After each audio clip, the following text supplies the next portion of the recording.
अस्सलाम वालेकुम, खुशामदीद। भली करे आया जी आया नो वश अद के बखैर राखले। नया दिन के साथ मैं हूँ सैयद फैसल करीम और मैं हूँ महक असलम। तो नया दिन है, नया अज़्म है और आज जुम्मा भी है। सो सब देखने वालों को जुम्मा मुबारक।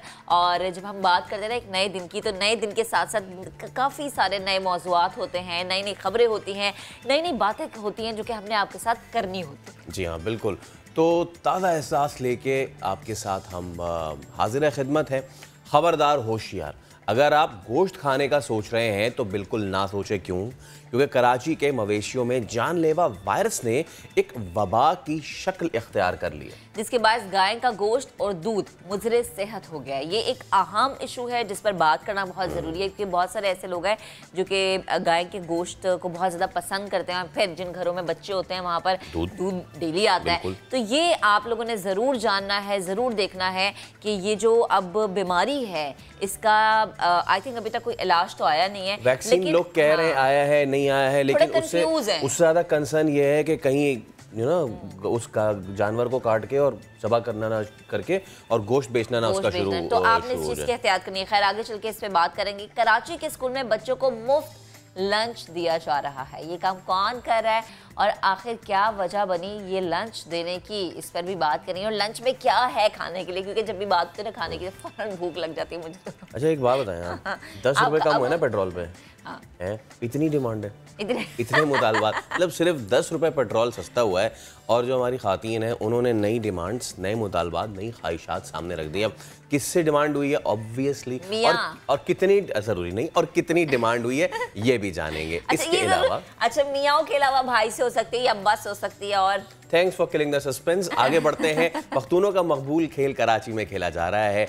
ये खेल कौन सा है, इसका नाम क्या है, ये भी आगे चल के बताएंगे। और हम आज प्रोग्राम में जिक्र करेंगे तारीखी दिन का, बड़े दिन का। ये बड़ा दिन क्रिकेट से जो मोहब्बत करते हैं ना उनके लिए है, क्योंकि ऑस्ट्रेलियाई टीम 24 साल के बाद पाकिस्तान आई है, 24 ईयर्स। और आज से पाकिस्तान और ऑस्ट्रेलिया का पहला टेस्ट शुरू होने जा रहा है। दोनों बोर्ड्स के सीईओज ने भी अभी कुछ देर कबल प्रेस कॉन्फ्रेंस की है और यही कहा है कि Pakistan is a safe country. लेकिन उससे पहले हम आपको बताएं कि ऑस्ट्रेलिया और पाकिस्तान का तो मैच एक लगा हुआ ही है ना। और आग किसको लग रही थी? हाँ, आग लग रही थी और वो अपना मैच लगाने आ गए जी।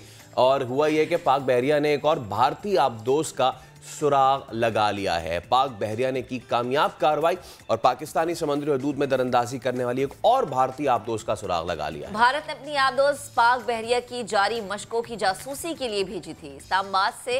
पहले हम आपको ये रिपोर्ट दिखाते हैं सुमेरा खान की। इस पर हम बात करेंगे। हमने आज शो में मदऊ किया है vice admiral retired Iftikhar Ahmed Rao साहब को। इफ्तिखार साहब अस्सलाम वालेकुम, बहुत शुक्रिया नया दिन से गुफ्तगू करने के लिए।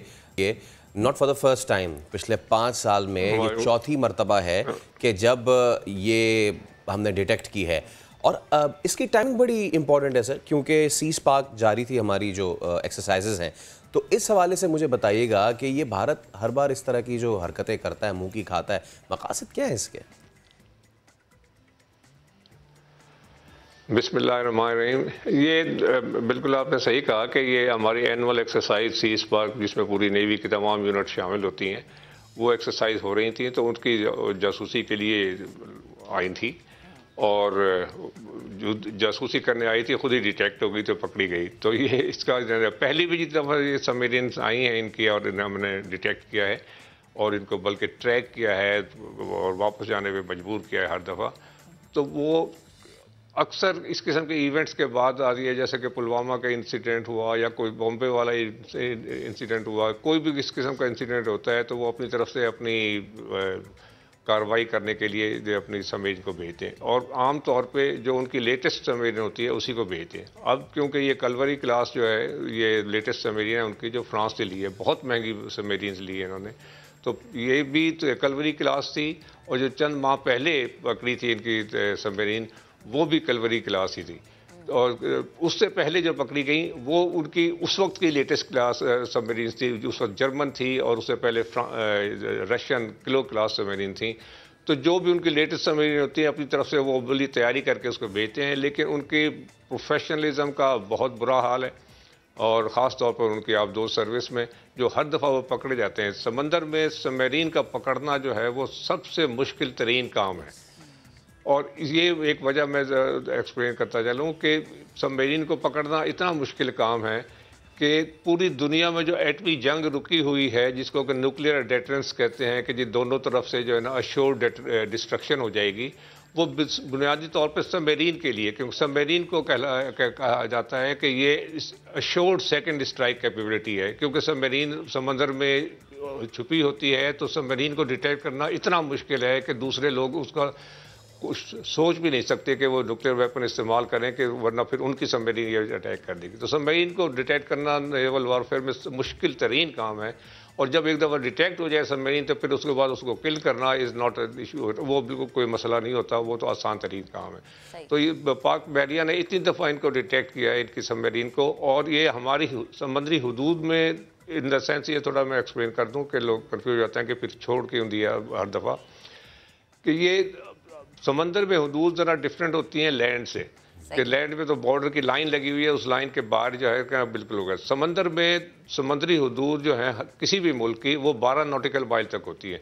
उसके बाद फिर हमारा कंटिग्यूस जोन होता है 12 नॉटिकल माइल मजीद, और उसके बाद फिर एक्सक्लूसिव इकोनॉमिक जोन होते हैं। तो ये जो जितनी भी अब दफ़ा हमने सबमरीन डिटेक्ट किए, हमारे टेरिटोरियल वाटर से काफ़ी दूर थी, लेकिन हमारे पानियों में थी कि हमारे एक्सक्लूसिव इकोनॉमिक जोन में, और हमारी तरफ आ रही थी और एक्टिविटी थी, तो इनको वहीं पर हर दफ़ा डिटेक्ट कर लिया गया है, और इनको नज़दीक, हमारे हदूद के नज़दीक भी नहीं आने दिया गया। तो पाक बहरिया की ये बहुत बड़ी कामयाबी है, और बार बार कामयाबी है, इनकी प्रोफेशनलिज्म और कॉन्फिडेंस का इसका इजहार होता है कि इतना मुश्किल काम ये माशाल्लाह बार बार करते हैं, और जब भी उन्होंने कोशिश की उसको दूर ही डिटेक्ट कर लेते हैं, नज़दीक तरीक हमारे हदूद के नज़दीक भी नहीं आने देते। सही। दूसरी तरफ भारतीय बहरिया की जी जी जी जी सर, प्लीज आप अपनी बात भी जारी रखिएगा, और मेरा सवाल भी लीजिएगा कि अगर खुदा ना खास्ता ज्यादा खतरा हो तो क्या फिर इनको खत्म भी किया जा सकता है, या अगर हो गई हमें बुरे तरीके से हिट कर सकते हैं, या फिर कुछ भी ऐसा, तो क्या ऐसा मुमकिन है, ऐसा किया जा सकता है, ये स्टेप लिया जा सकता है? जी देखिए, अगर वॉर सिचुएशन हो या उस किस्म की सिचुएशन हो, तो डिटेक्ट करने के बाद किल करना, जैसे मैंने पहले कहा, कि उसको तो कोई मुश्किल काम नहीं हो, आसान तरीन काम है, क्योंकि सबमरीन ज़्यादा भाग नहीं सकती, ज़्यादा तेज़ नहीं चल सकती, कहीं जा नहीं सकती, तो उसको और किसी भी एंटी सबमरीन यूनिट से उसको अटैक करना फिर बहुत आसान काम है जब एक दफ़ा डिटेक्ट हो जाए। लेकिन डिटेक्ट होना बहुत मुश्किल काम होता है, जो बार बार हम कह चुके हैं। लेकिन अगर हुआ तो ऑब्वियसली इसको बड़ी, अगर ऐसी सूरत हाल हो तो बड़े आसानी से उसको ख़त्म किया जा सकता है। अब इसके मैं एक मिसाल दूं कि सबमरीन को डिटेक्ट करना कितना मुश्किल है, अटैक करना तो बात की बात है। कि 71 वॉर का आपने सुना होगा, पाकिस्तान के हंगोर डे भी ने मनाया था, कि जी हंगोर हमारी एक छोटी सबमरीन थी जो कि इंडियन वाटर्स में, क्योंकि वॉर सिचुएशन थी, इंडियन वाटर्स में 2 एंटी सबमरीन इंडियन शिप्स पे उन्होंने अटैक किया। एडमिरल तस्नीम साहब माशाल्लाह अभी उन्होंने खुकरी को डुबोया, दूसरे को बहुत सख्त नुकसान पहुंचा और वो अपनी जान बचा के भाग गया। सबमरीन उनके पानियों में अटैक करके, एंटी सबमरीन शिप्स थे उनको तबाह करके, और माशाल्लाह वापस रिकवर होकर आ गई, डिटेक्ट नहीं हुई उनसे। तो सबमरीन इतना कमाल की चीज़ है। और ये जो अटैक था हंगोर का इंडियन शिप पे, उसको डुबोया, ये सेकेंड वर्ल्ड वॉर के बाद पहला बल्कि अभी तक वाहिद वो है जिसमें कि किसी सबमरीन ने किसी एंटी सबमरीन शिप पे अटैक किया हो और उसको डुबो दिया हो।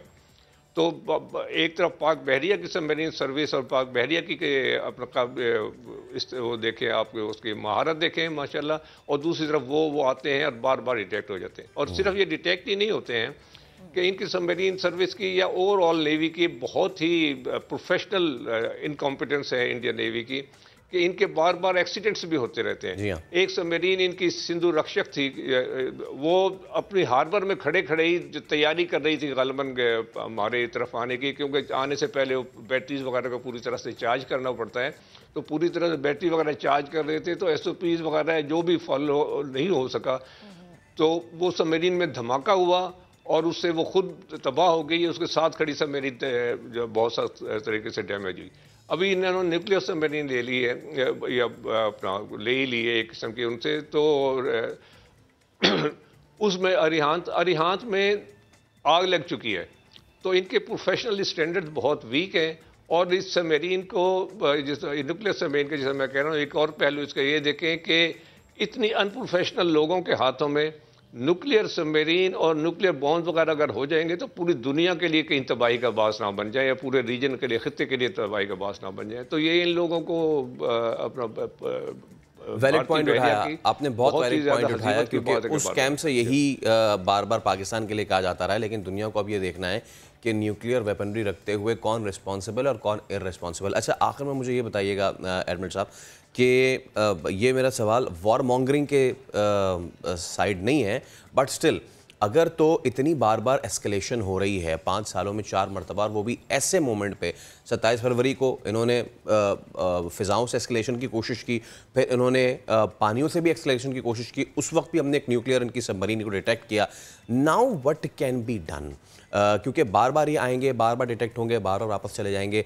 हम एज़ फोर्स और हम एज़ हमारी पॉलिटिकल एडमिनिस्ट्रेशन, हम कैसे इसको दुनिया के सामने रखें कि जी इस तरीके की हरकतें बार बार ना हो। एक मैं थोड़ी सी वजाहत कर दूं कि उनकी न्यूक्लियर सबमरीन नहीं थी, वो नहीं आई थी, ये हर दफ़ा उनकी कन्वेंशनल सबमरीन, लेकिन जो के लेटेस्ट सबमरीन थी वही आती रही हैं और उनको डिटेक्ट करते हैं। तो इनफैक्ट इस चीज़ को उजागर इंटरनेशनल लेवल पर, जैसे मैंने कहा, कि वो ये किया जा सकता है कि ये दूसरी नेवी को, या जिस तरह कि हमारी पाकिस्तान ने पड़ोसी मुल्कों को उनके इलाकों में जाके उनको उकसाते हैं, उनको उनके साथ ऐसी हरकतें करते हैं जिनसे कि वो नेवी भी एग्रेसिव पोस्चर में आ सकती है। तो उसको इनको अवॉइड करना चाहिए। खित्ते में अमन की तरफ भारत को मजबूर किया जाएगा, खित्ते में अमन के साथ रहें। तो पाकिस्तान का जैसे जो एक्सरसाइज भी करते हैं पाकिस्तान दूसरी नेवीज़ के साथ मिलकर, उसका नाम ही है अमन एक्सरसाइज, कि जी अमन हो, खित्ते में अमन हो, दुनिया में अमन हो, तो अमन में रहना चाहिए। और जो न्यूक्लियर वाला पॉइंट मैंने कहा था कि इनकी न्यूक्लियर सबमरीन इतने अनप्रोफेशनल लोगों के हाथ में है, उस पॉइंट को भी उजागर किया जाए कि ये nuclear power irresponsible nuclear power है, जो कि जिम्मेदार नहीं है और ना इस काबिल हैं कि वो इस किस्म की चीज़ें। बिल्कुल। और सर एक और चीज़ है ना कि हम कितनी दफ़ा उन्हें कायल करें, हमने तो बहुत दफ़ा उन्हें दावत दी कि आए बैठे टेबल पे हमारे साथ बात करें ताकि हम चीज़ों को पुरअमन तरीके से हल कर सकें। बार बार अमन का पैगाम हमारी तरफ से दिया गया, लेकिन ढिठाई सबके सामने। बेहद शुक्रिया सर वक्त देने के लिए, गुफ्तगू करने के लिए। आगे बढ़ते हैं और उस इंतज़ार की बात करते हैं जो कि ख़त्म होने वाला है। दुनिया की सबसे मजबूत टीम 24 साल के बाद पाकिस्तानी सरजमीन पर एक्शन में हमें नजर आएगी। पाकिस्तान और ऑस्ट्रेलिया के दरमियान 3 मैचेस पर मुश्तमिल सीरीज़ का पहला टेस्ट आज रावलपिंडी में खेला जाएगा। कप्तान बाबर आजम कैंगरूज को टफ टाइम देने के लिए पुरअज़्म है, फुल तौर पर तैयार है। कहते हैं मोमेंटम कायम रखेंगे। किस किस खिलाड़ी को मैदान में उतारना है, फैसला पिच देख कर किया जाएगा। तो आपको ये रिपोर्ट दिखाते हैं। और इसके साथ साथ जो पीसीबी के सीईओ फैसल हसनैन और chief executive Cricket Australia Jeff एलडाइस ने मुश्तरका प्रेस कॉन्फ्रेंस भी की। इस मौके पर सीईओ पीसीबी ने ऑस्ट्रेलिया क्रिकेट टीम के दौरे पाकिस्तान पर शुक्रिया अदा किया और कहा कि आज का दिन पाकिस्तान क्रिकेट की तारीख का अहम तरीन दिन है। उन्होंने भी कहा कि हालिया क्रिकेट सीरीज से दुनिया को मस्बत और मजबूत पैगाम जाएगा।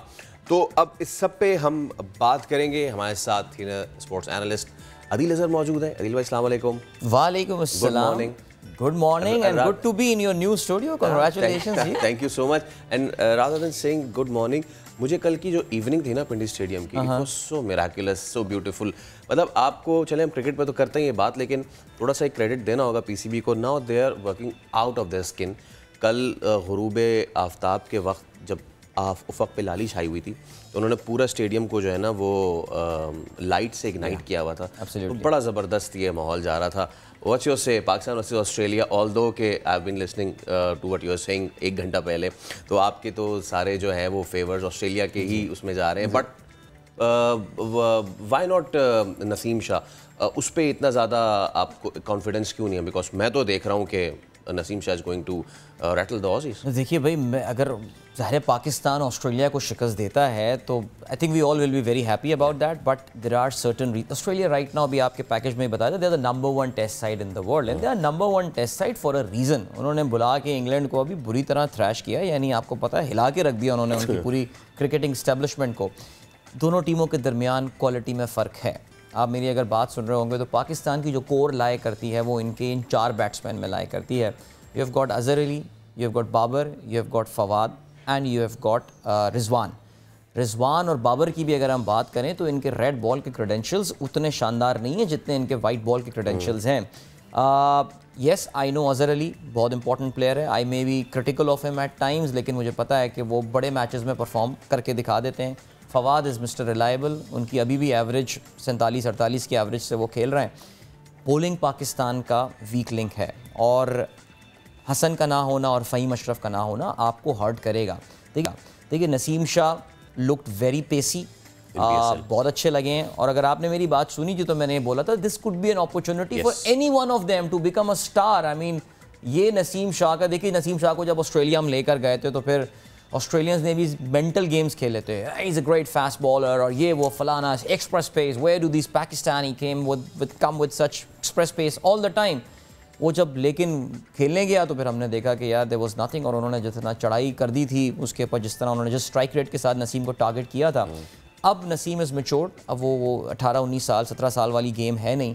I really wish that he performs. उस सीरीज में सिर्फ पेस बाउंस और सिर्फ वही चल रहा था। नसीम की अगर आप बॉलिंग देखें पाकिस्तान सुपर लीग में तो ही बॉल्ड रियली स्मार्टली। उसने जो देखें स्मार्टनेस नज़र कहाँ से आती है? स्मार्टनेस नज़र आती है कि बॉलिंग में आप कितनी वेरिएशन लेकर आ रहे हैं according to the circumstances, according to the scenario.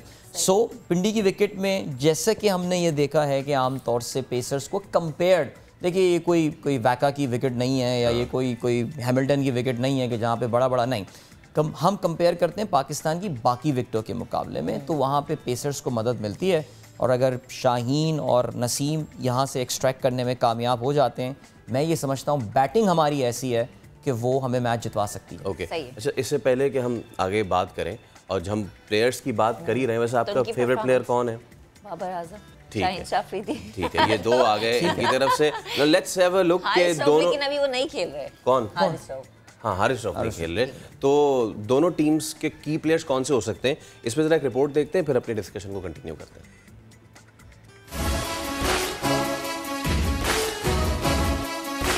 पिंडी की पिच पर मुकाबला है पैट कमिंस और बाबर आजम का।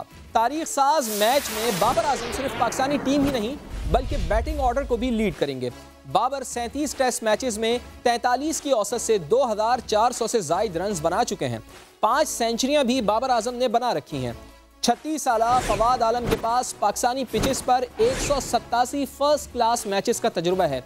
वो 15 टेस्ट मैचेस में 47 की औसत और 5 सेंचुरियों की मदद से 953 रन स्कोर कर चुके हैं। पाकिस्तानी बैटिंग के खिलाफ नेथन लाइन पैट कमिंस का अहम तरीन हथियार हैं।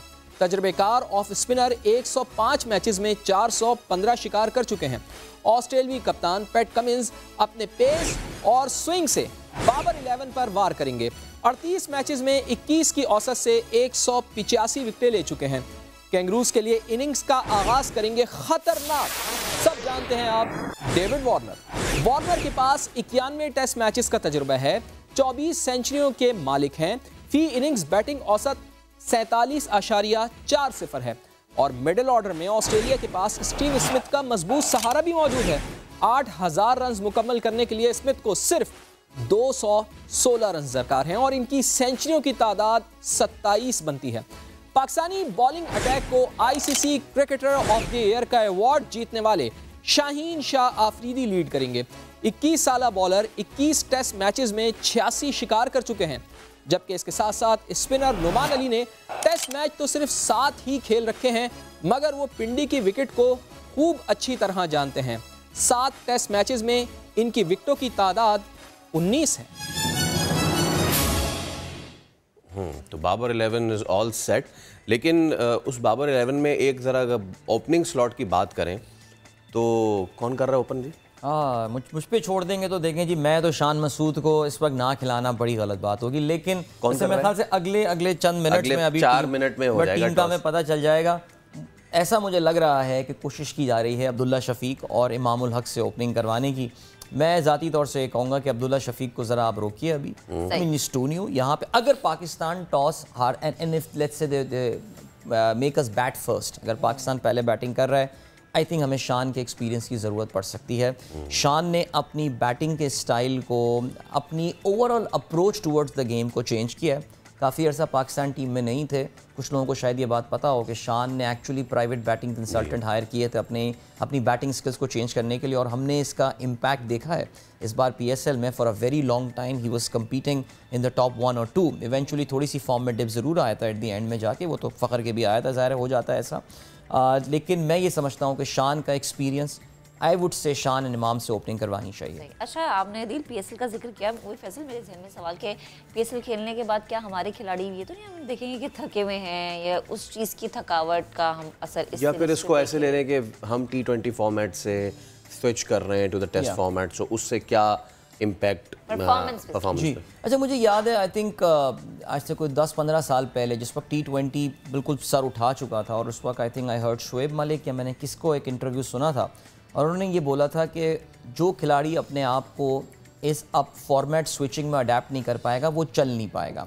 वो अपने आप को एक मखसूस फॉर्मेट का प्लेयर बना देगा। Yes, it is challenging, but remember ये स्पोर्ट्समैन जो होते हैं ना, ये मेरे और आपकी तरह, फैसल तो बहुत फिट आदमी है, लेकिन चले मैं अगर अपनी बात करूं तो ये थोड़े से ना सुपर ह्यूमन किस्म के लोग होते हैं। They work out a lot, they exercise a lot, and I hope कि आजकल के रेजिम में ज़रा कढ़ाइयाँ और इन्होंने बिरयानियाँ खानी कम कर दी होंगी। हाँ बिल्कुल, क्योंकि इन चीज़ों का बहुत सीरियसली लिया जाए। Let's go to the toss, the historic toss, Pakistan versus Australia after 24 years. अच्छा, तो अभी और इंतजार करना है फैसल, अभी और इंतजार करना है जी। पिच इंस्पेक्शन हो रही है और ब्यूटीफुल पिंडी क्रिकेट स्टेडियम। अच्छा, मैं इस वक्त वेबसाइट भी फॉलो कर रहा हूँ, तो बहुत सारे लोग जो हैं अपनी मेमोरीज शेयर कर रहे हैं। अच्छी मेमोरीज नहीं थी जब ऑस्ट्रेलिया पाकिस्तान टूर करता था। मतलब कि मुझे वो वनडे सीरीज याद है जिसमें Aamir Sohail I guess captaincy कर रहे थे, और कराची में तो हमने 300 का टारगेट भी दिया था, लेकिन वो भी हम हार गए थे। मोहम्मद यूसुफ की उसमें सेंचुरी थी ऐसी। अच्छा, आपकी क्या मेमोरीज हैं आदि? देखिए, ऑस्ट्रेलिया की जो मेरी सबसे फेवरेट मेमोरी है वो 94-95 में जो इन्होंने पाकिस्तान का दौरा किया था, और कराची टेस्ट मैच जो हम 1 विकेट से जीते थे, इंजमामुल हक, और वो एक ब्रेन फ्रीज मोमेंट था इंजमाम का, यानी वो आखिरी विकेट की पार्टनरशिप उनकी और मुश्ताक के दरमियान, I mean it was all lost. और पाकिस्तान अगर वो मैच हार जाता, that would have been our first defeat in test at national stadium Karachi. और ऑस्ट्रेलिया पिछले कई सालों से, जब उन्होंने वेस्ट इंडीज़ को बारबेडोस में पहली बार शिकस्त दी थी, उन्होंने कहा था कि जो उनका next target is beating Pakistan in National stadium Karachi, and they came very close, agonizingly close. Shane Warne मतलब कि वो जो आखिरी रन भी था, जी हाँ, वो भी एक स्टंप मिस था, वही तो असल चीज थी। और मुझे याद है बिकॉज हम लोग तो वो एक कलेक्टिव, एक आपकी चीख निकलती है ये क्या किया, और पीछे बॉल जब जाती हुई इयन हीली, अपने ज़माने का टॉप विकेट करना चाहिए। नहीं, वाकई वो हम उनके बड़े शुक्रगुजार हैं। आई थिंक मेरी Pakistan Australia, yes you are right, बुरी मेमोरीज ज़्यादा हैं, लेकिन अगर हम पॉजिटिव चीज़ों की पाकिस्तान अगर हम पॉजिटिव चीज़ों की बात करें तो मेरे ख्याल से I think that's the memory that I have. Plus उसके अलावा आई थिंक मार्क टेलर की जो ट्रिपल सेंचुरी थी अरबाब नियाज पेशावर में, अगर बुरी मेमोरीज की बात करें, because he came very close to scoring the world record. उस वक्त गारफील्ड सोबर्स का जो रिकॉर्ड था वो काफ़ी करीब लाए थे, he could have broken that. वो जिस अंदाज से बैटिंग, रिस्पेक्ट में फिर वो छोड़ दिया था, उन्होंने रिस्पेक्ट में कर दिया था हमारे उस ज़माने के, क्योंकि पाकिस्तान में आपको पता है उस ज़माने में मैच फिक्सिंग का डिस्कशन अपनी पीक पे था, तो हमारे बहुत सारे जर्नलिस्ट और हमारे एनालिस्ट ने कहना शुरू कर दिया था कहीं मार्क टेलर ने वही तो नहीं किया जो हमारे लोग करते हैं, ऑस्ट्रेलियंस भी करते थे उस ज़माने में। We know about Mark Waugh, Shane Warne का बाद में हमने सुना था सिलसिला, लेकिन आई थिंक बुरी मेमोरीज में मार्क टेलर ने जो फ्रस्ट्रेट किया था हमको, और अगर अच्छी बात करें आई थिंक वो इंजी भाई की वो inning and that victory at national stadium. ठीक है, अब्बास भी हमारे साथ मौजूद है और अब्बास से जानते हैं कि इस वक्त वो अपनी आंखों से क्या मनाज़िर देख रहे हैं। जी अब्बास बताइएगा। देखिए जी, बड़े हिस्टोरिक मनाजिर हैं इस वक्त, दोनों टीमें मैदान में हैं, वार्म अप कर रही हैं। पाकिस्तानी फास्ट बॉलर जो हैं वो शाहीन शाह और नसीम दोनों विकेट के ऊपर हैं, विकेट को देख रहे हैं किस तरीके से बॉल करनी है, और इस वक्त टॉस भी जो है वो बिल्कुल रेडी टू गो है, किसी वक्त भी टॉस हो सकता है। तो एक अहम और तारीखी दिन है, 24 साल के बाद ऑस्ट्रेलिया पाकिस्तान आई है और रावलपिंडी को ये मौका मिला है कि इस टेस्ट को होस्ट करें। बहुत अच्छा क्रिकेटिंग इन्वायरमेंट है, सनी डे है। गुज़िश्ता रोज़ बारिश की वजह से इस तरह लग रहा था कि शायद मैच में तो तातुल होगा, खलल पड़ेगा, लेकिन सुबह से ही 7 बजे की बहुत अच्छी धूप निकली हुई है और टॉस भी। And there you go for the toss.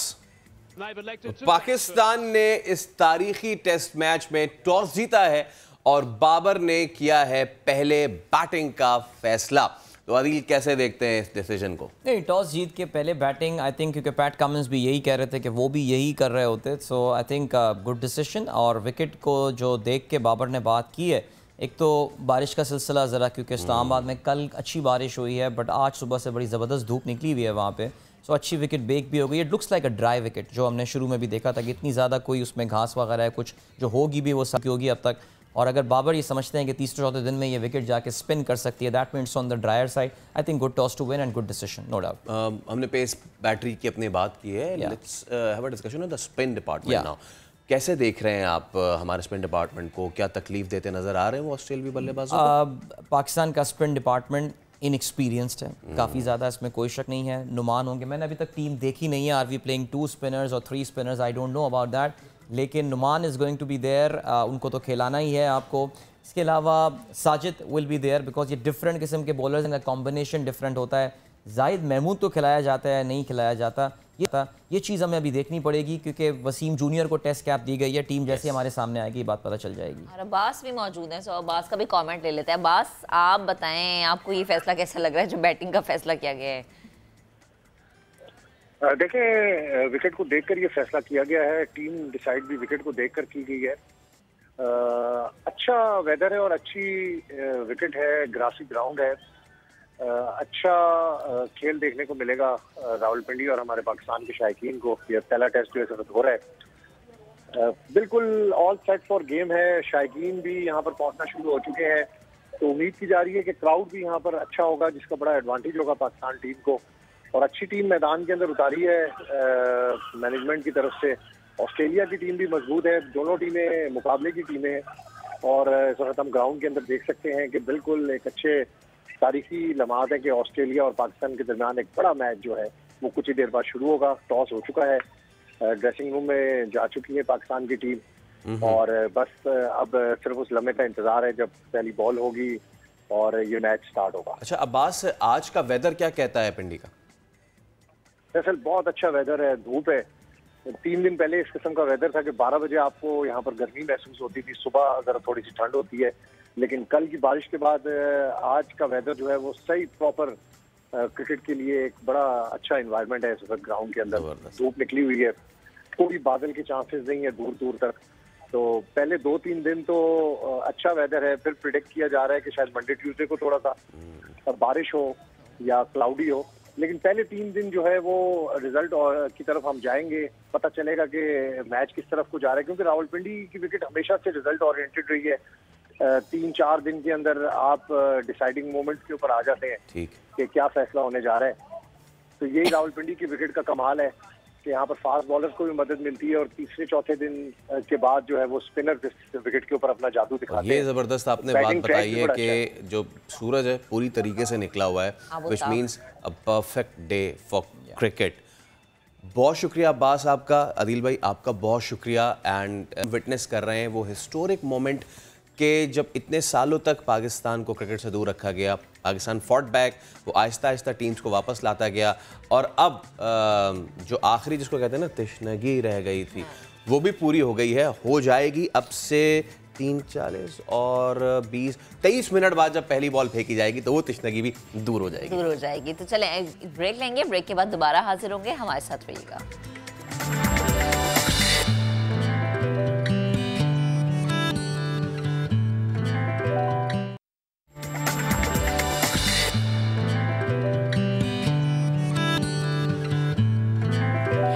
Welcome back. पख्तूनों का एक बहुत ही मकबूल खेल है मखा।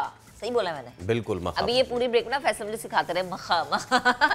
इसका टूर्नामेंट कराची में जारी है, और इस पर एक खुसूसी रिपोर्ट तैयार की हमारे नुमाइंदे खिजर आजम ने। आई आपको दिखाते हैं मखा। पख्तूनों का रिवायती खेल मखा, जिसका टूर्नामेंट कराची में जारी है।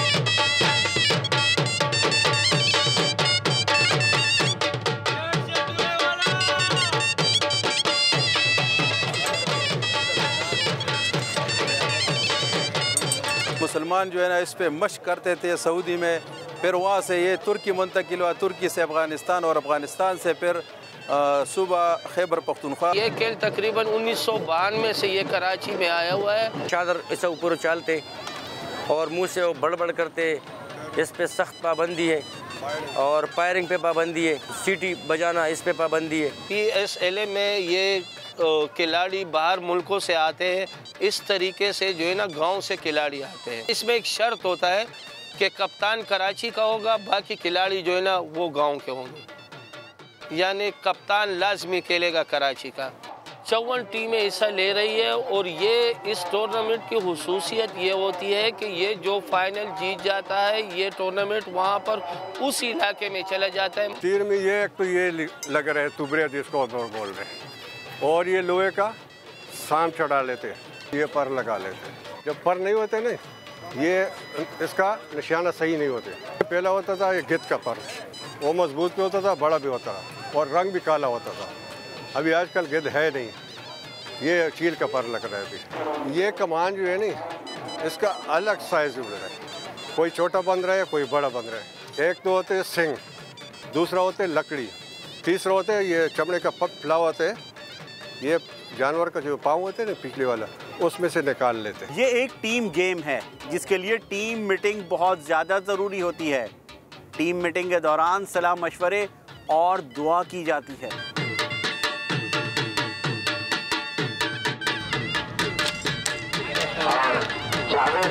हर टीम में 12 खिलाड़ी जो है ना वो हिस्सा लेते हैं, जिसमें 10 खिलाड़ी खेलते हैं और 2 खिलाड़ी जो है वो स्पेयर होते हैं। टास होता है, एक एक बंद आते हैं, 2-2 निशाने मारते हैं।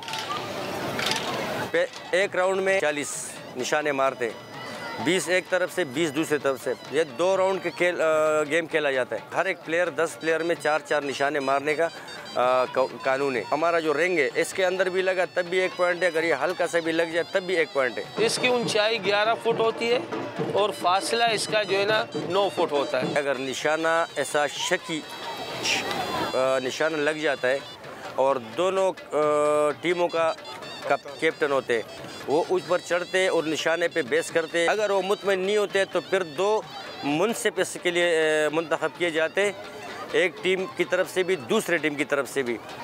अगर उनसे भी ये मतलब कि मामला हल नहीं होता है तो फिर कमेटी को इख्तियार होता है और उसने जो फैसला दिया तो मतलब कि दोनों टीमों को कबूल होता है।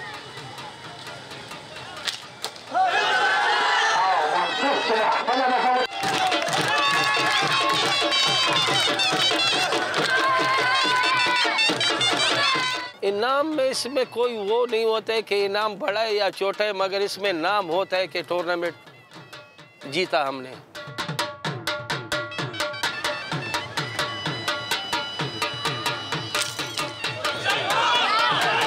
ये टूर्नामेंट रिवायती अंदाज में 2 माह तक कराची में जारी रहता है, जिसमें एक से बढ़कर एक निशानेबाज अपने कौम और कबीले के लिए मैदान में उतरता है। कैमरामैन सनाउल्लाह के साथ खज़र आज़म, समा, कराची। अभी एक ब्रेक लेंगे, हमारे साथ रहिए।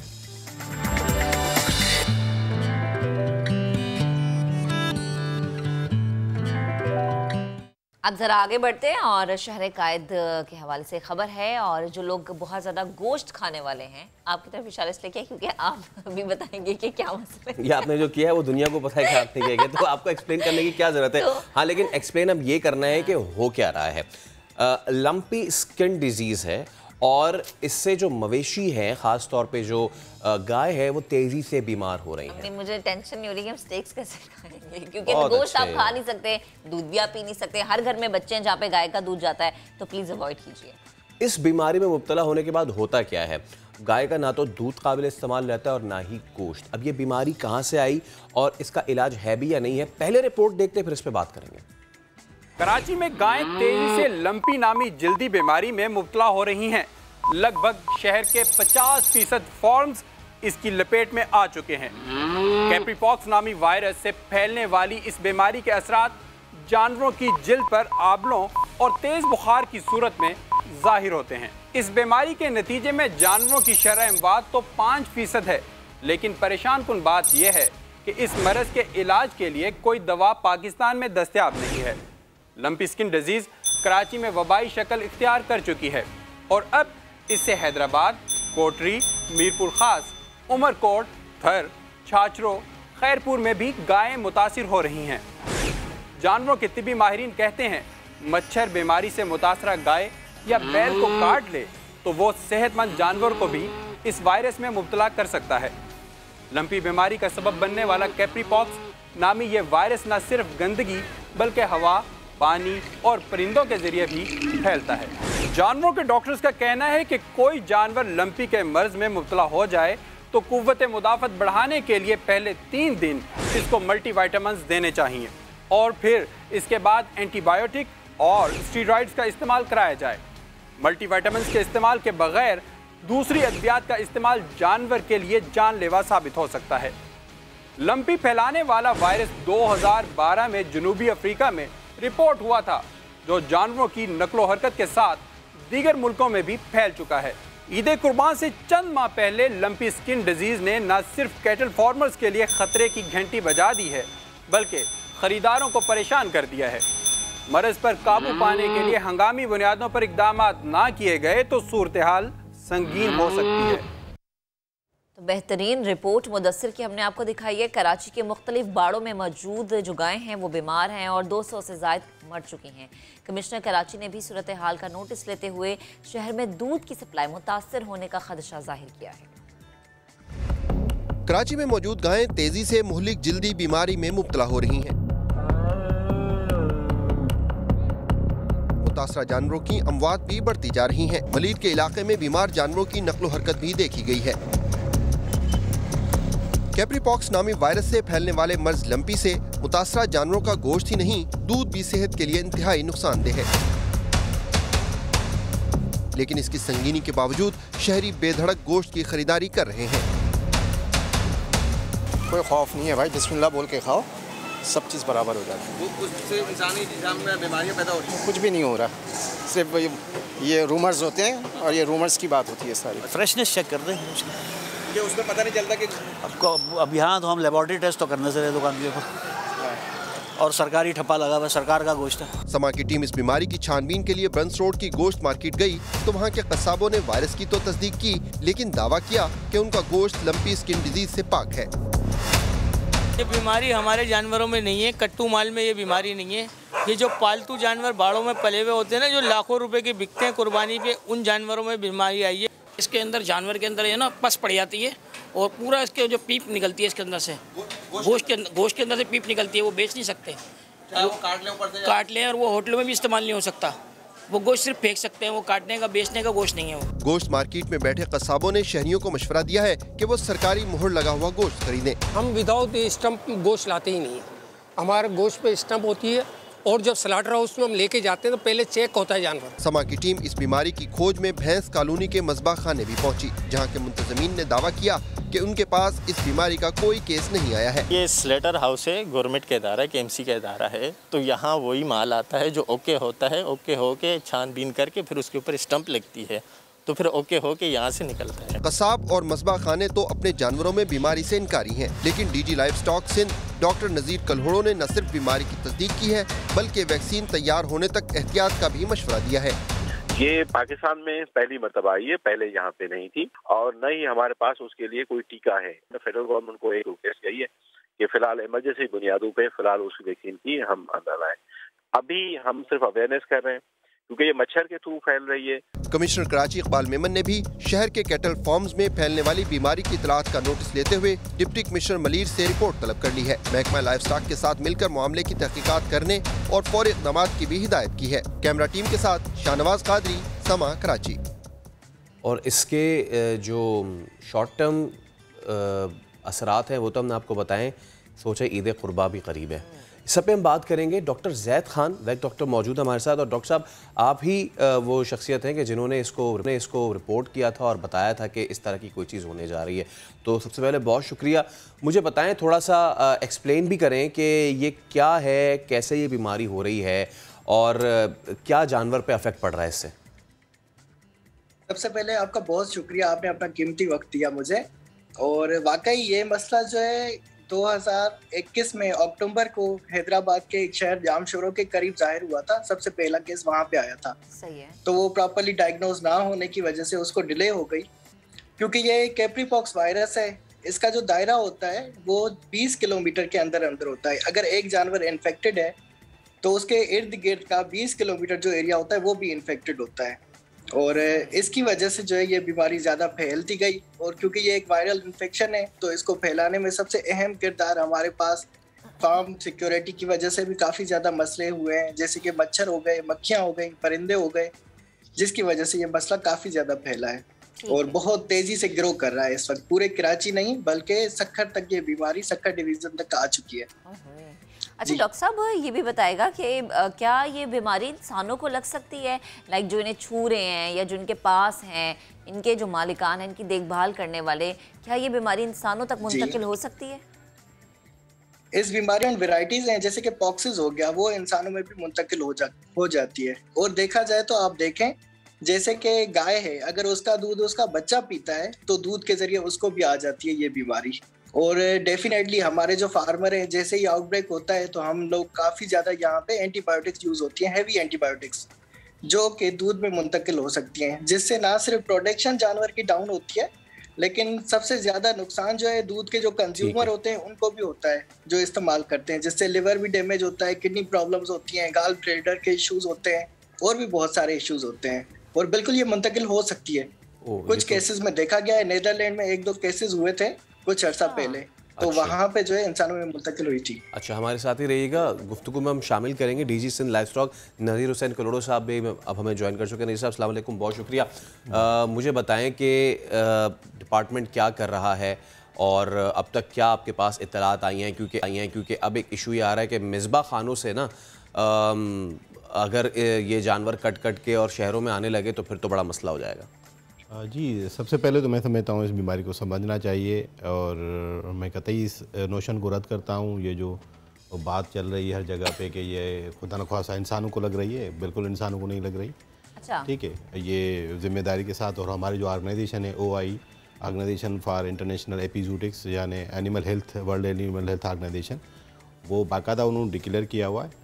ये सिर्फ ओकेनली लग सकती है। ओकेनली यानी ये हो गया कि अगर उसके ज़ख़म में या फोड़े जो हैं, लम्स हैं जी, वो उसमें पीप आ गई है या कोई बहुत ख़राब हो गया केस और आपके हाथ कटा हुआ हो, ठीक है, या कहीं पे आपका भी ज़ख़म हो, खुला हुआ बॉडी का कोई एक्सपोज हो, तो फिर जाके, वरना तो ये जहाँ तक कि दूसरे जानवर जो ख़ास तौर पे जो बकरी है या शीप है या और जानवरों को भी नहीं लग रही, क्योंकि ये बहुत ज़्यादा होस्ट स्पेसिफिक है। अच्छा। और ये ज़िम्मेदारी से मैं कह रहा हूँ क्योंकि इसको मैं 2-2.5 महीने से मुसलसल ऑब्ज़र्व कर रहा हूँ, देख रहा हूँ, इसका पैटर्न हम देख रहे हैं और इसकी बाकायदा डिक्लेयर करना और तस्दीक होना बाकी है, क्योंकि लेबॉरेटरी डायग्नोसिस हमारी चल रही है, उसके मुख्तलिफ मराइल होते हैं।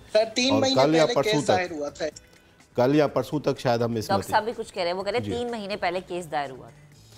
देखें यहाँ पे जो कहाँ पे पाकिस्तान की बात कर रहे हैं, पाकिस्तान जी बिल्कुल, ये मैंने ही कल बताया था, क्योंकि ये सिर्फ जामशोरों में नहीं था, पंजाब के कुछ जो साउथ पंजाब के उसके कुछ इलाके थे, वहाँ से भी मुझे इतलात मिली थी।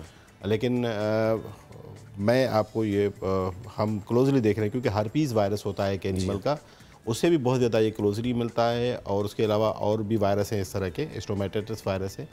लेकिन क्या ये वाकई लंपी स्किन डिजीज़ है जो पाकिस्तान में पहले कभी मौजूद नहीं थी, क्योंकि पड़ोसी ममालिक में थी, और इसकी ट्रांसमिशन तो वैसे अगर बात करेंगे तो हम वो देखें कि इंसेक्ट हैं ख़ास तौर पे और जो मॉस्किटो हैं उसके थ्रू होती है। तो पाकिस्तान में कैसे आई वो तो अलग तहकीक हो रही है। ये तो सर्टिफाइड है कि ये लंपीज़ ही है। सर्टिफाइड अभी नहीं कह सकते, क्योंकि हमने सारे सैंपल्स और सारे मामलात, क्योंकि नवंबर से हम टेकअप कर रहे हैं इस मसले को, और ये तो कराची में अभी आई है, तो उसका और वो क्यों यहाँ पे कराची में शिद्दत इसकी ज़रूरी है वो भी मैं आपको बता रहा हूँ। नवंबर से हम टेकअप कर रहे हैं फेडरल गवर्नमेंट के साथ, क्योंकि ये कभी भी हमारी पाकिस्तान में लंपी स्किन के नाम पे नहीं थी, तो इस वजह से इसके लिए लेबॉर्ट्री में किट्स होना और लेबॉर्ट्री में या डिपार्टमेंट के साथ कोई वैक्सीन होना बिल्कुल जो है ना वो खारिज इम्कान है। इसी तरह जिस तरह कोविड के लिए जब पहले आया तो ना हमारे पास टेस्ट के किट थे, ना हमारे पास वैक्सीन थी, क्योंकि जो आपके पास बीमारी नहीं है तो उसके लिए आप क्या अरेंजमेंट करेंगे, और उसका कोई अंदेशा भी नहीं था और इतनी कंटेजियस भी नहीं है। सर अगर मुझे बोलने दें तो शायद अच्छा, एक मिनट या फिर उनसे सवाल नज़ीर साहब पहले बात मुकम्मल कर लें, फिर जैसा मैं आपके पास आता हूँ। हाँ जी बिल्कुल, वो फिर काउंटर जो भी क्वेश्चन आप करें। तो इस वजह से अब जो तस्दीक होती है तो उसको अगर आप डिक्लेयर करते हैं तो डिक्लेयर पाकिस्तान अगर लंपी स्किन को करता है, जो ममालिक जिसके पास लंपी स्किन नहीं है वो आपका गोश्त का एक्सपोर्ट बंद हो जाएगा। अच्छा। तो इस वजह से उसको बाकायदा तहकीक करके तस्दीक करके फिर डिक्लेयर करना ही जिम्मेवारी होती है ना। गैर जिम्मेवारी तौर पे हम कोई स्टेटमेंट दे दें और फिर बहुत बड़ा मुल्क का नुकसान हो जाए तो ये बहुत तो ये हमने सारे सैंपल्स जो हैं उसको ये अभी प्रोसेस में वो न सिर्फ हमारे पास फेडरल गवर्नमेंट की जो नेशनल वेटरनरी लेबॉरेटरीज है उनमें प्रोसेस है, किट्स आ गई हैं, वहाँ पे टेस्ट हो रही हैं और आज किसी भी टाइम रिजल्ट आ जाएगा, कल तक वो डिक्लेयर कर देंगे अगर लंपी है या नहीं। आपको रोकना पड़ेगा। एक अहम खबर है जो अपने नाज़रीन के साथ शेयर करते हैं। 2014 के धरने में कायम दहशतगर्दी में सदर आरिफ अलवी का बतौर सदर इस्तिस्ना ना लेने का फैसला। आरिफ अलवी इंसदाद दहशतगर्दी अदालत में पेश हो गए हैं। आपको अहम खबर दे रहे हैं, अहम मामला जिससे मुतालिक आपको अपडेट किया जा रहा है। 2014 के धरने में कायम दहशतगर्दी के मुकदमात में सदर मुमलिकत डॉक्टर आरिफ अलवी का बतौर सदर इस्तिस्ना ना लेने का फैसला सामने आया। इसी पर बात करेंगे, अपने नुमाइंदे सुहेल रशीद ने हमें ज्वाइन किया है। जी सुहेल बताइए। सुहेल बताइए, सदर आरिफ अलवी खुद पेश हुए? जी ऐसा ही है, सदर आरिफ अलवी आज इंसदाद दहशतगर्दी की अदालत में पेश हुए हैं और जहां पर उन्होंने ये दरख्वास्त किया है कि जो पार्लियामेंट हमला किया जिसमें वो नामजद मुल्ज़म थे उसमें वो बतौर सदर पाकिस्तान इस्तिस्ना नहीं लेना चाहते। वो रोस्टम पर मौजूद रहे कुछ 10 मिनट तक और उन्होंने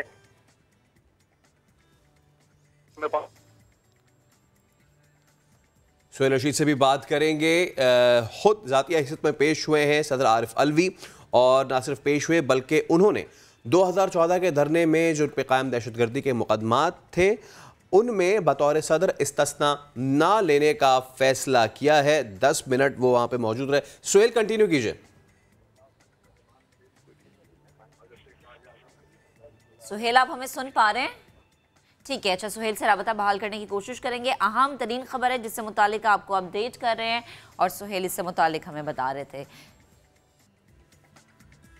तो इससे पहले हम एक और बड़े अहम मामले की बात कर रहे थे जो कि लंपीस डिजीज़ है, वो है भी या नहीं है, क्योंकि नज़ीर हुसैन करोड़ो साहब जो कि डीजी सिंध लाइफ स्टॉक है उन्होंने एक बड़ा अहम ये नुक्ता उठाया है कि पहले ये हुकूमत डिक्लेयर करेगी कि ये है या नहीं है, क्योंकि अगर ये चीज़ होती है तो इससे ना सिर्फ ये कि जो आम कंज्यूमर हैं उसको बड़ा नुकसान है बल्कि जो हम एक्सपोर्ट करते हैं मीट उस पर भी बड़ा अफेक्ट खुदा ना खास्ता पड़ सकता है। आगे फिर बकरीद भी आ रही है। डॉक्टर साहब का भी एक सवाल है। डॉक्टर साहब प्लीज़ आप अपना सवाल थ्रो कीजिएगा। जी मेरा सवाल ये है कि फार्मर इस वक्त ऑलरेडी गरीब है क्योंकि हर चीज़ मार्केट में महंगी है। देखा जाए तो इस वक्त नॉर्मल बफेलो या काऊ की कीमत 3-3.5 लाख से ऊपर है। तो जब तक पता चले, अब ऑलमोस्ट 3 महीने हो चुके हैं इस इशू को जाहिर हुए। PCR रिपोर्ट के लिए सैंपल वगैरह कलेक्ट किए गए थे अक्टूबर में, लेकिन वो अभी तक उनका रिजल्ट क्यों नहीं आया? गवर्नमेंट अगर डिक्लेयर लेट कर सकती है तो कम से कम फार्मरों को जो कुछ ना कुछ सब्सिडी प्रोवाइड कर दे, जहाँ फार्मरों को गाइडलाइन दे दे कि किस तरीके से बचा जा सकता है। हम लोग तो अपनी तरफ से पूरी कोशिश कर रहे हैं। मैं डायरेक्ट करता हूँ। जी नज़ीर जी, असल में मामला ये कि हमें बहैसियत कौम एक ज़िम्मेदारी का जो है ना वो मुजाहरा करना चाहिए। जो इदारे इस काम के लिए हैं वो इदारे ही उनके, अगर हम इधर उधर की बात सुन के अगर बात कर लेंगे तो शायद हम कौमी नुकसान करके बैठें और फिर बाद में हमें पछताना पड़े। तो इस वजह से जो इसके लिए मुस्तनद इदारा है वो नेशनल वेटरनरी लेबॉरेटरीज़ हैं जो इस्लामाबाद में है, ठीक है, जो नेशनल लेवल पे हैं और वो रेफरेंस लैब है। वो कोई भी पाकिस्तान में इस तरह का आ जाता है तो डिक्लेयर तहकीक करके, क्योंकि हम प्रोविंशियल लैब्स हैं, हमने आइडेंटिफाई किया इनिशियली करके हम कंफर्मेशन के लिए नेशनल वेटरनरी लेबॉरेटरीज़ को भेजते हैं और हमारा सिस्टम ह्यूमन डिजीज़ रिपोर्टिंग से NCOC आ गई। उसके अलावा वेटनरी साइड के सिस्टम हमारा बहुत बेहतर है रिपोर्टिंग सिस्टम। लेकिन अगर बेहतर है तो ये 3 महीने पहले की चीज़ वो मैं आपको बता रहा हूँ ना कि हम क्या करते हैं कि हम जो भी इनिशियल डायग्नोसिस होते हैं वो करते हैं और फिर हम रिपोर्ट करते हैं नेशनल को। नेशनल लेवल पे ये कंसेंसस डेवलप होता है, फिर मुसलसल तहकीक होती है और ये बाकायदे नमूने से जो है ना वो तहकीक होके फिर बाद में अप्रूवल लेके फेडरल गवर्नमेंट से फिर डिक्लेयर किया जाता है। इसका टाइम पीरियड क्या होता है? जैसे कि आप भी कह रहे हैं 2.5 महीने, वो भी जैद साहब भी कह रहे हैं 3 महीने, तो इसको हो गए। अब इनिशियली ये चीज़ स्प्राउट हुई, उसके बाद अब ये आपने ख़ुद कहा सदर्न पंजाब से और अब सिंध पूरा जो है उससे मुतासर हुआ है। तो 3 महीने में आपने अपने पार्ट पे काम कर दिया, आपने ऊपर रिपोर्ट कर दिया, तो क्या इतना ही नॉर्मल टाइम लगता है? वो मैं आपको बता रहा हूँ, क्योंकि ये चीज़ फंसी हुई ना एक जगह। हाँ। और अब जानवर इससे शदीद मुतासर हो रहे हैं। 200 जानवर तो मर गया है। उसकी मैं बात कर रहा हूँ, ठीक है, कि कितने जानवर मरे हैं, क्या सिलसिला कैसे स्टार्ट हुआ है। इनिशियल स्टार्टिंग ऑफ नवंबर में हमें कोई इस तरह की निशानियाँ मिली कि लंपी इसी स्किन की तरह एक डिजीज़ आ रही है। मैंने अपनी जो फील्ड फोर्स है उसको एक्टिवेट किया, हमने सैंपल किया क्योंकि मेरी खुद PhD है इसके ऊपर, ठीक है, वायरल डिजीज़ आउटब्रेक के ऊपर और उसकी वैक्सीन बनाना और उसको कंट्रोल करना। ठीक है। तो जो भी हमारे टेक्निकल पैरामीटर्स है उसको लेते हुए हमारे पास कुछ रिपोर्ट्स आई साउथ पंजाब से, कुछ आ गई जामशोरों से। तो हमने टास्क फोर्स मैंने बना लिया। टास्क फोर्स जब हमने नोटिफाई किया, उन्होंने जाके सैंपल कलेक्ट किए, इनिशियल डायग्नोस किया, लेकिन हमारा मकसद ये था कि पहले तो जानवर को रिकवर करें। जो अच्छा पैटर्न आ रहा है उसके बाद हमने देखा कोटली में आया, कोटली में हमने कंट्रोल कर लिया, फिर ठट्टा में आया, ठट्टा में हमने कंट्रोल कर लिया। अच्छा पैटर्न जो आ रहा था नवंबर दिसंबर से वो ये था कि 1-2 फार्म पे पूरे अजला के अंदर सिर्फ वहाँ पे था, कन्फाइन था। तो उससे ये होता था कि जो हमारी देसी गाय है, क्योंकि भैंस के अंदर कोई खासा पैटर्न हमें नज़र नहीं आ रहा, बफेलो के अंदर दुनिया में कहीं और बफेलो के अंदर प्रॉब्लम कर रहा है, लेकिन जो हमारी पाकिस्तानी बफेलो है वो अच्छी है, डिजीज़ रेजिस्टेंट है, तो इस वजह से। और हमारे पास इंपोर्टेड कोई बफेलो नहीं होती, हमारे पास लोकल अपनी ही बफेलो है, तो उसमें इसका कोई ख़ास पैटर्न नहीं आ रहा। जो देसी गाय हमारी रेड सिंधी है, साहिवाल है, थरी है, उसके अंदर भी कोई खासा पैटर्न, अगर इन्फेक्शन हो भी जाता है तो 6-7 दिन के अंदर रिकवरी की तरफ चला जाता है। ठीक है, तो बहुत बढ़ चुका है ना। तो जो वो मैं उसकी तरफ तो आ अभी रहा तक कोई, अगर आप हमें दादोशुमार बता सके कि कितने जानवर इससे मुतासर? पूरे जामशोरों के अंदर सिर्फ वहाँ पे जब 15 जानवर मुतासर हुए थे तो 1 डेथ हुई थी, ठीक है। और फिर हम कोटली के अंदर आए तो हमने कन्फाइन कर दिया, वहाँ पे सिर्फ 3 डेथ हुई थी। और फिर जो ठट्टा के अंदर है, अब कराची के अंदर क्या सूरत हाल है, इतना क्यों यहाँ पे फैला है? इस वजह से कि कराची के अंदर एक्जोटिक एनिमल बाहर की दुनिया के ममालिक के जो है वो हमारे यहाँ ज़्यादा है, वो सेंसिटिव होते हैं। अफ्रीका की पूरी हिस्ट्री उठा के देख लें, अफ्रीका में भी जब आया तो उनका जो लोकल ब्रीड है वो बच गया, लेकिन जो उनका एक्जोटिक ब्रीड था बाहर, ख़ास तौर पे जो हाईली प्रोड्यूसिंग होते हैं, फ्रेजन कैटल होती है हमारी, या क्रॉस ब्रीड होते हैं, गोश्त वाले बड़े बड़े जानवर होते हैं, वो जानवर इससे ज़्यादा इफेक्ट होते हैं क्योंकि वो सेंसिटिव होते हैं, डिजीज़ रेजिस्टेंस कम होती है उनमें। अच्छा, पैदावार बहुत ज़्यादा होती है, डिजीज़ के मामले में बहुत ज़्यादा सुस्त होते हैं। तो इस वजह से तो कराची में क्योंकि उसकी पॉपुलेशन जो है ना वो बहुत ज़्यादा है, यानी 30% 40% आपकी पॉपुलेशन जो है ना एक्जोटिक एनिमल की है, तो इस वजह से कराची में इसने ज़्यादा जोर पकड़ा है क्योंकि ज़्यादा फैल रहा है। अच्छा, ये मुझे बताएं कि मैं आपकी ये बात समझ रहा हूँ कि क्योंकि कराची से हट के जो देसी इन्वायरमेंट में देसी जानवर खड़ा है वो डिजीज़ से मज़ीद वो प्रोन इतना नहीं होता, इसलिए उसने अपने आप को बचा लिया। रेजिस्टेंट है कि भाई मुदाफ़त उसके अंदर होती है, और कराची में नहीं है क्योंकि वहाँ का माहौल नहीं है, कराची की अपनी कोई देसी ब्रीड नहीं है, ब्रीड जो है वो बाहर की है, बस सही, ठीक है, एक्जोटिक एनिमल है ना। अब फिर मुझे ये बताएं कि ये रिकवरेबल है, इसकी कोई रिकवरी है? जी बिल्कुल, जो देसी अगर इस तरह का कोई गोश्त है, मतलब कुछ इस तरह की भी रिपोर्ट्स है, please correct me if I am wrong, क्योंकि आपने इस पर किया हुआ कि जी अगर जानवर कट रहा है और कट के जी वो लोगों में जा भी रहा है और इस तरह की कोई चीज़ें हैं, वो ख़राब गोश्त है, उससे इंसान पे भी अफेक्ट हो सकता है, तो इसको कंट्रोल क्या किया जा रहा है या इस तरह की कोई चीज़ है? 2 चीज़ें हैं। सबसे पहली बात यह है कि जो हमारी देसी गाय है उसके अंदर रिकवरी है और हमने मुसलसल पैटर्न देखा है, मैक्सिमम 14 डेज़ चलता है, मिनिमम 4 डेज़ है इसका इन्फेक्शन। और अगर डर की वजह से जो है ना वो बहुत ज़्यादा हम जिम्मेदारी का जो है ना वो मुजाहरा नहीं करते, हमारे फार्मर हजरात भी थोड़ा सा वो नहीं देखते कि भाई हम शायद मर जाएं या शायद ये हो जाए, काट लें। हमने म्यूनसिपल अथॉरिटीज़ को कहा है क्योंकि स्लॉटर हाउसेस और कैटल कॉलोनीज़ जितनी भी हैं वो म्यूनसिपल अथॉरिटीज़ के अंडर आती हैं। हमारी बदनसीबी ये कि म्यूनसिपल अथॉरिटीज़ इतनी स्ट्रॉन्ग नहीं होती हैं, उनके पास वेटनरी डॉक्टर्स नहीं होते, तो वो डिपार्टमेंट को हमें लिखते हैं तो हम उनको डेपुटेशन पे लोग दे देते हैं। जहाँ जहाँ पे उन्होंने हमसे लोग मांगे हुए हैं वहाँ पे हमारे लोग काम कर रहे हैं, क्योंकि ये लोकल ऑर्डिनेंस के बाद ये रिस्पॉन्सिबिलिटी म्यूनसिपल अथॉरिटीज़ की चली गई थी। अब काटना और काट के गोश्त क्योंकि ये जोनेटिक नहीं है और ओकेनल और एक्सीडेंटल कहीं पे ट्रांसफ़र हो सकती है, वो भी बहुत रेयर है।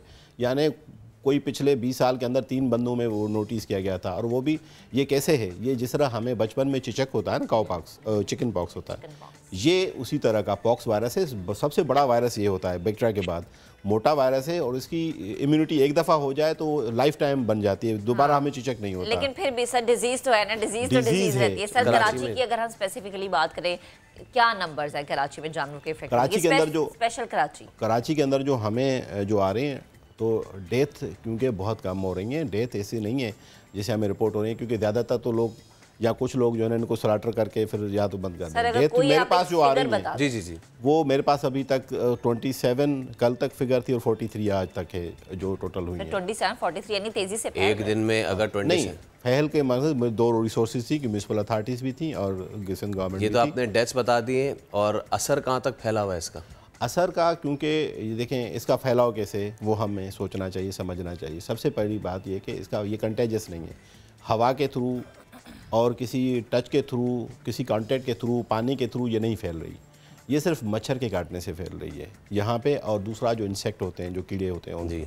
तो क्या होता है कि अगर कोई इन्फेक्टेड एनिमल है, ठीक है, उसको अगर मच्छर बाइट करता है तो जिस तरह मलेरिया फैलती है वो इसी तरह दूसरे को जब हेल्दी एनिमल को बाइट करेगा तो वो ट्रांसफर हो जाएगा। मॉस्किटो कैरिएंट हो गया फिर। हाँ, वो वेक्टर है इसका, है ना? ना सिर्फ कैरियर है, वेक्टर है। वेक्टर यानी वहाँ पे वो जिंदा भी रहता है वायरस। अच्छा, और वही मच्छर अगर किसी इंसान को काट ले तो? नहीं, वहाँ पे अभी तक, क्योंकि पॉक्स वायरस अगर हमें चिकन पॉक्स बचपन में हुआ है तो कोई भी पॉक्स वायरस हमें दूसरा, तो ये तो अलग बात है। ओके, ठीक है।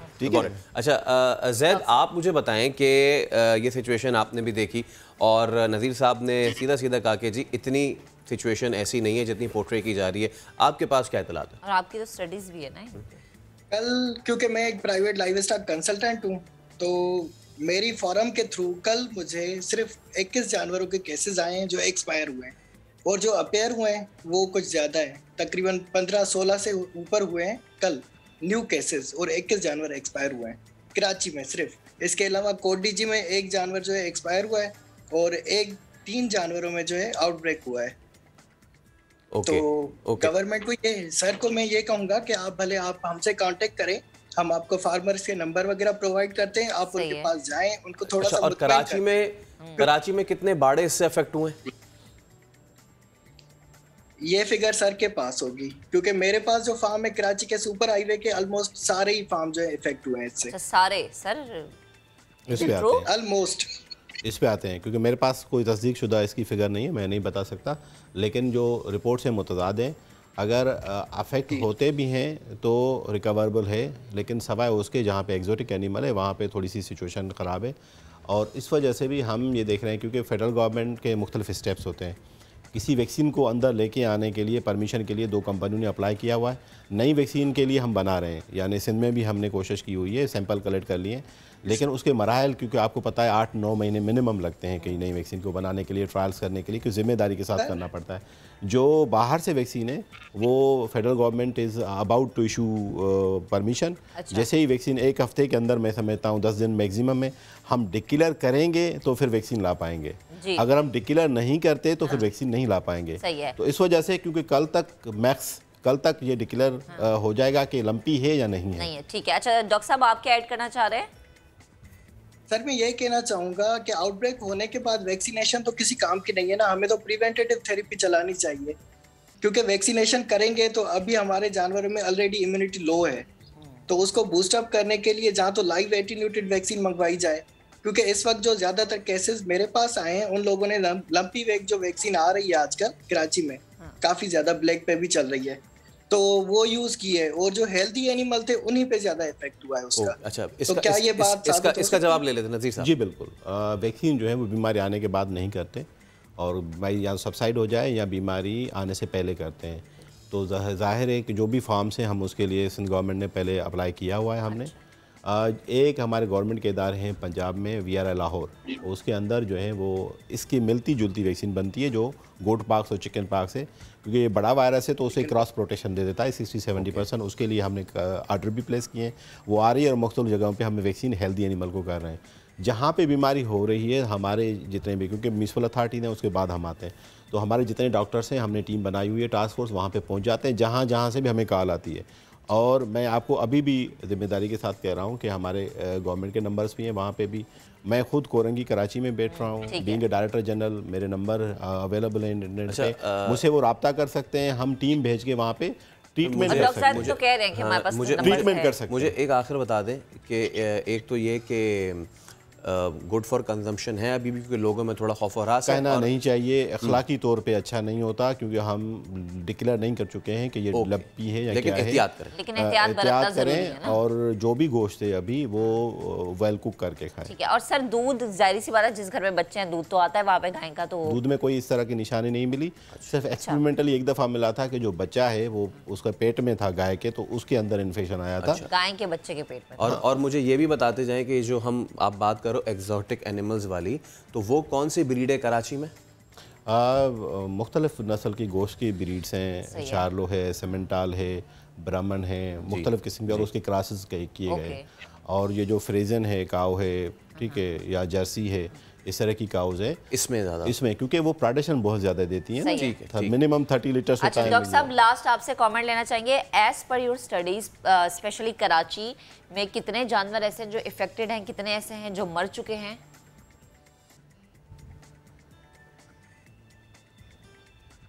जी डॉक्टर साहब, आप अगर मुझे सुन पा रहे हैं तो प्लीज अगर कोई फिगर आप बता सके। डॉक्टर साहब जी, कराची में इस वक्त फिगर, क्योंकि मेरे पास ऑफिशियल फिगर नहीं है तो मैं कुछ भी नहीं कह सकता।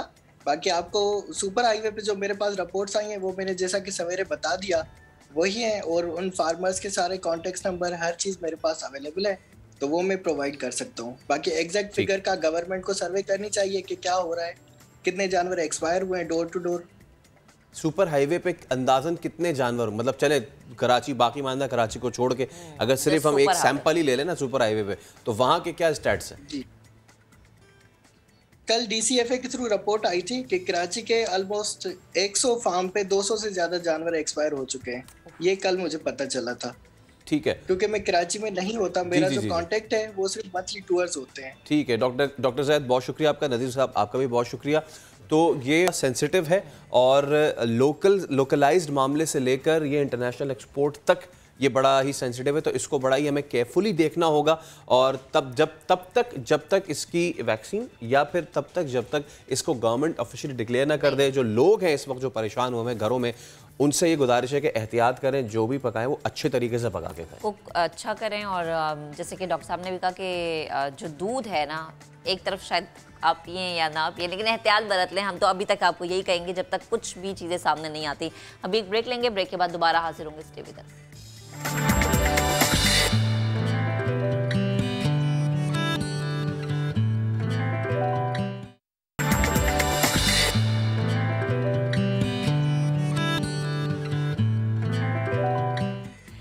Welcome back. अब आपको बताएंगे कि चंद रोज पहले हमने आपको बताया था कि लाहौर के स्कूल्स में बच्चों को मुफ्त लंच दिया जा रहा है, लेकिन कराची के एक शहरी भी अब मैदान में आए हैं और वो औरंगी टाउन के स्कूल्स में 500 बच्चों को फ्री में लंच फराहम करे। फैसल आप ब्रेकफास्ट करके आए? ऑब्वियसली अभी हमारे भी लंच का जो है वो तमाम हो गया। फैसल की तरफ से हुआ बिरयानी का। नवीद जलानी साहब, ये आप ऐलान भी करवा देना, ये जुम्मा भी है, लेकिन नवीद जलानी साहब भी मौजूद है हमारे साथ स्टूडियोज में जिन्होंने ये स्टेप लिया। तो सर अस्सलाम वालेकुम, गुड मॉर्निंग। सबसे पहला सवाल, मेरा लंच किधर है? आपका लंच बिल्कुल, आप मेरे साथ चलिए, आपको औरंगी ले जाता हूँ वहाँ पर आपके लिए। ये वो मैं फैसल के साथ बिरयानी वाला। लेकिन नवीद साहब, पहले तो ये कि बड़ा ज़बरदस्त ये चीज़ है। वेस्टर्न वर्ल्ड्स में हम देखते हैं कि ना सिर्फ उनको डाइट प्रोवाइड की जाती है, लेकिन उनको अदब आदाब और उसके भी नशिस्त और बर्खास्त के भी सारी चीज़ें, लेकिन हम उससे थोड़ा अभी दूर हैं। कब से ये कर रहे हैं, सबसे पहले तो ये बताइए। 2020 में तकरीबन 2 साल से थोड़ा सा कम अरसा हुआ है। तो जी हाँ, 2020 में कोविड के दरमियान में शुरू किया था, लेकिन वो स्कूल उस वक्त बंद थे, खुलते थे फिर तो 2000। नवीद साहब, हमारे पाकिस्तान ख़ास तौर पे कराची, जिसको कहते हैं ना फिलैंथ्रोपिस्ट्स का शहर है, जी जी, मुल्क भी बड़े दर्दमंद लोगों का है ये। मुख्तलिफ तरीक़ों से लोग जो है वो इमदाद करते रहते हैं, हेल्प करते हैं। बिल्कुल। तो आपने इस ज़म में कैसे सोचा, क्योंकि हम कहते हैं ना कि यार मैं यहाँ कर दूँ, ऐसे कर दूँ अपनी वहाँ, तो ये यहाँ पे इन्वेस्ट करने का अपनी एनर्जीज आपको कैसे? जी, वो असल में तो हमें सबको जनरली, हम अखबार पढ़ते हैं और जो भी न्यूज़ आती है उससे हमें ये बात का तो एहसास है कि पाकिस्तान में न्यूट्रिशन का मसला, ग़िज़ाइयत का मसला है। और वो जो हमारे बच्चे हैं यंग, उसमें अगर मैं 5 से 15 साल की उम्र के बच्चों को देखूँ, जो कि उनमें तकरीबन 40% ऐसे हैं जिनमें न्यूट्रिशन का फुकदान है, और वो तकरीबन 3 करोड़ के करीब उनके नंबर्स आ जाते हैं। तो ये तो एक जनरल सी बात होगी। तो ये चूँकि आदमी के दिमाग में, आपके भी है, हमारे भी है, तो मैंने कुछ अर्सा पहले, कोई 3 साल पहले एक आर्टिकल पढ़ा हार्वर्ड बिजनेस रिव्यू में, जिसमें उन्होंने, उनका केस स्टडी थी अबाउट ऑर्गेनाइजेशन हमारे हमसाया मुल्क में, जहाँ पर वो यही काम करते हैं, स्कूल मील प्रोग्राम है। और वो मैंने देखा कि वो जब पढ़ा और बड़ा डिटेल से था, और उसमें वो 18 लाख बच्चों को रोज़ाना खाना देते हैं, विच इज़ अमेजिंग। तो मैंने ये सोचा कि पाकिस्तान में ऐसा कोई इदारा नहीं है, तो उसके ऊपर मैं काम शुरू करूं, और वो मेरी मोटिवेशन थी। और ये भी है कि जी एजुकेशन के लिए आपने देखा होगा बहुत सारे लोग स्कूल्स खोलते हैं और अडॉप्ट करते हैं और वो करते हैं, लेकिन ये जो साइड है, स्कूल में एजुकेशन भी ज़रूरी है, और लेकिन उनकी न्यूट्रिशन, ताकि न्यूट्रिशन से उनकी डेवलपमेंट मेंटल एंड फिज़िकल हो सके। तो ये चूँकि एरिया रह जाता है, तो इसलिए मैंने ये छोड़ा। और हमारी इदारे का नाम भी फोर्टिफाई एजुकेशन फाउंडेशन है। फोर्टिफाई मतलब मजबूती दे रहा है एजुकेशन को, तो हम मजबूती प्रोवाइड कर रहे हैं एजुकेशन को, जो बहुत सारे लोग हैं। एंड आपने सही कहा, कराची फिलांथ्रोपी का बड़ा एक शहर है जिसमें बहुत लोग अच्छे काम कर रहे हैं। तो सर इसका अगर मैं पूछूं कि फंड्स का क्या सीन है, लाइक सब चीज़ें मैनेज कैसे होती हैं, लोग आगे बढ़ रहे हैं? आप जैसे आप कह रहे हैं कि 2020 में ये स्टार्ट हुआ था, और अब माशाल्लाह काफ़ी बच्चे ऐसे हैं जिनको लंच दिया जा रहा है। जी हाँ, तो ये है कि जी जब स्टार्ट किया था तो ज़ाहिर है हमने थोड़े से सीड मनी, जिसको मैं कहूँगा, वो डाल के शुरू की थी। और हम लोग मुसलमान हैं, हमें बड़ा इत्मीनान होता है कि अल्लाह ताला हमारी मदद करेगा, और वही हुआ कि अल्लाह ताला ने हाथ पकड़ लिया, उन्होंने कहा नवीद गिलानी चलो, तो बस वो। और वो उसके बाद फंड्स में इस वक्त मेरे दोस्त अहबाब और फैमिली के लोग, उनके थ्रू वर्ड ऑफ माउथ, तो उनसे फंडिंग मिलती है। और हमें पहले जब एक स्कूल में शुरू किया तो वहाँ पर हमने एक मेक शिफ्ट किचन बनाया, फिर हमने प्रॉपर किचन बनाया, फिर वहाँ से तकरीबन 250 बच्चे थे। फिर हमने 2 और स्कूल ऐड किए, 2 जो ऐड किए वो गवर्नमेंट के स्कूल्स हैं उसी औरंगी के इलाके में। तो 515 बच्चे इस वक्त हैं, और अल्लाह ताला हमें बस प्रोवाइड करता है। Striking 2 birds with a stone जी, कि आप ना सिर्फ, क्योंकि कई इस तरह के मोटिवेशनल प्रोग्राम्स पहले भी किए गए हैं, जहाँ पे एक कैंपेन याद आ रही है जहाँ पे बच्चों को स्कूल आने के लिए राग़िब किया जा रहा था कि आप आएँ तो at the end of the class you will be paid. ये वाली चीज़ें थी। तो ये तो एक चीज़ होगा कि आप पढ़ने इसलिए आए क्योंकि देखें आपको लंच प्रोवाइड हो रहा है, तो एक तो चीज़ ये हो गई। कैसा रिस्पांस आ रहा है अब तक बच्चों का? अमेजिंग जी, ये आपने बड़ी अच्छी बात की, और समवेयर मैं ज़रूर इस पर जिक्र करता कि हमारा ये तजर्बा है कि जब हमने शुरू किया तो उसके बाद एनरोलमेंट बढ़ गई। जैसे प्राइवेट स्कूल में तो उसमें बच्चे बढ़ गए, और जो गवर्नमेंट के स्कूल हैं उसमें उनके कागज़ों पे तो बहुत बच्चे होते हैं, लेकिन आते बहुत कम हैं। और अब वहाँ पर भी एनरोलमेंट बढ़ गई, अब वो आने शुरू हो गए हैं बच्चे।